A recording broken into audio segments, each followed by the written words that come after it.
It's an everyday thing. It's an everyday thing. It's an everyday thing when you let your nuts hang. Hey, what it do, everyday people, man? It's your boy PJ, and today we back with another lit video. Yes, you guys, if you can see by the title, Blac Youngstas lawyer will not defend Straightdrop. You know what I'm saying? He can't do it. And there's a reason why he can't do it, even if he was going to do it. Now, I know there was a rumor that came out about a couple weeks ago that Straightdrop had hired Blac Youngstas' attorney, okay? So I'm going to get into all that and why it won't happen. But before I do, make sure you guys like, comment, and subscribe. Share this out to your homeboys. Share this out to your homegirls. Share this good business information out to you people who need good business. And if you need your taxes done, hit me up at everydaythingwithpj@gmail. And I have a network of friends and family that do taxes. You know what I'm saying? So if you want to learn how to do taxes, just refer back to my old video. And if you got any questions, just hit me up, all right? So let's get into it, man.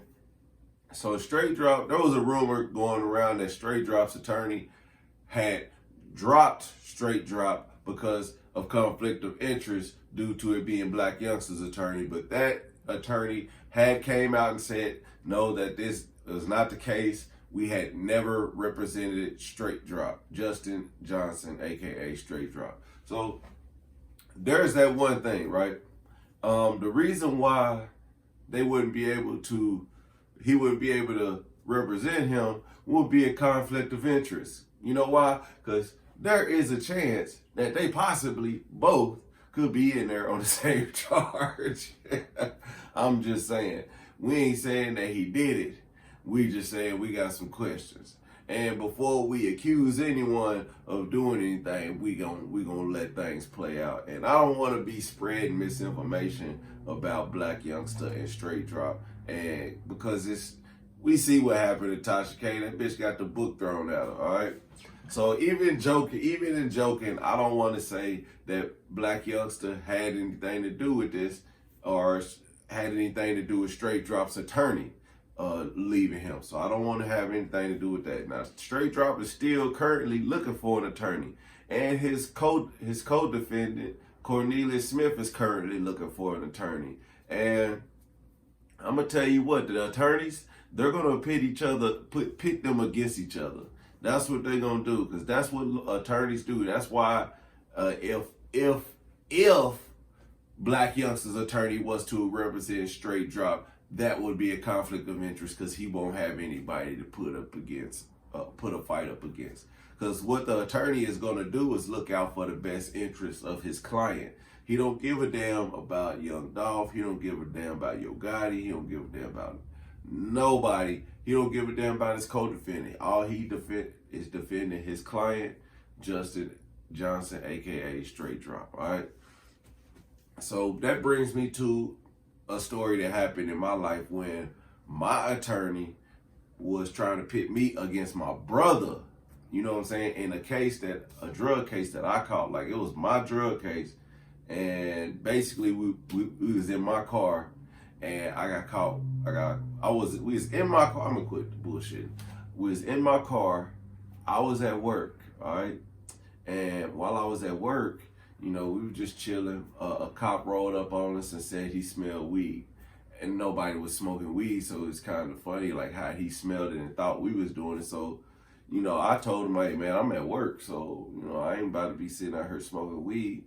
And he searched us and he found I had like a quarter pound of weed and bagged up ready, because after work, I worked at a parking garage. So at this parking garage, you downtown, but after 10 o'clock when we close, pretty much we kind of just let anybody park at that point.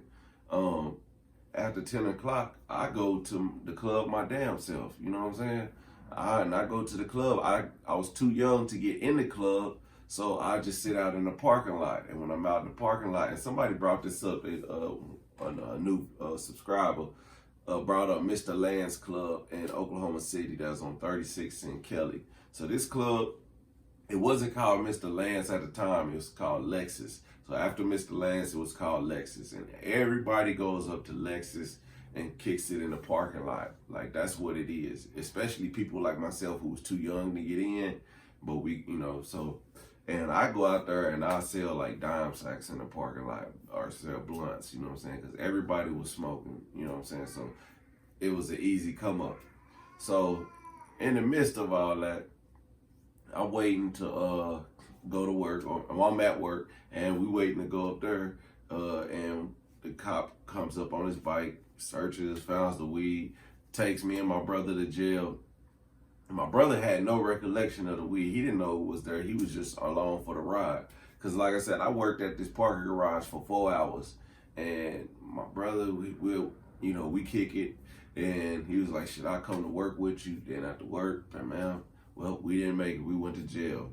Well, fast forward down the line, we in court, and basically I'm getting off.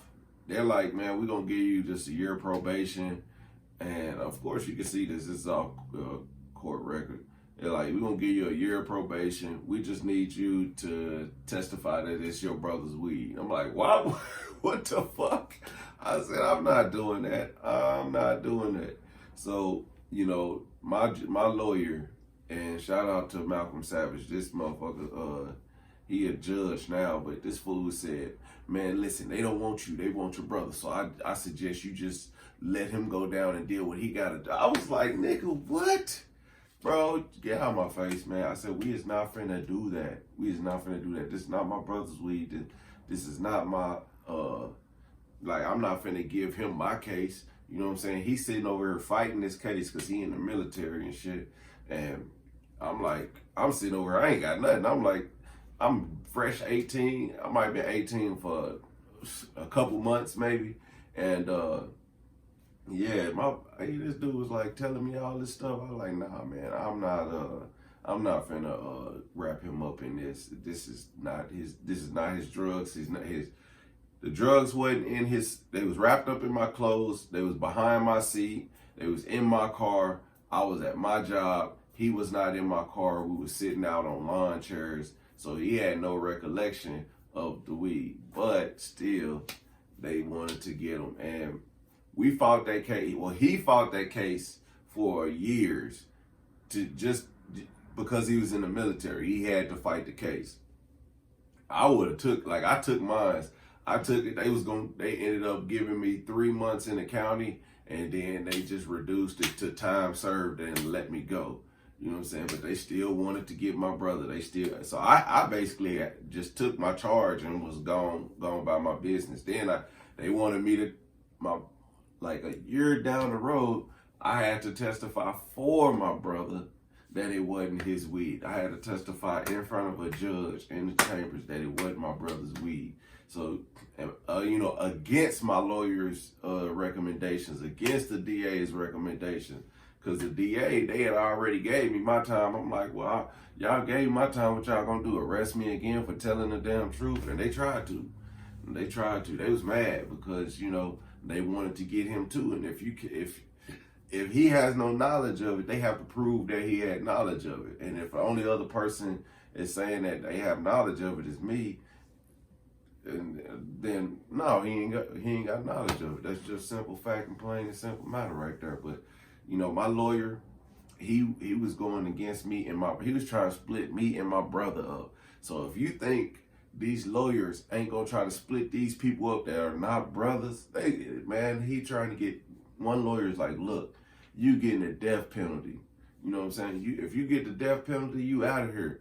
You will not have human contact till you die. You're gonna be in a cell by yourself 24/7. And so he gonna try to put him up against him. So I don't think for 1 second that it would not be in the best interest if Blac Youngstas' lawyer didn't take Justin Johnson's case. All right, everyday people, man. Thank you guys for watching. Make sure you guys like, comment, subscribe. I'll holler at you. Peace.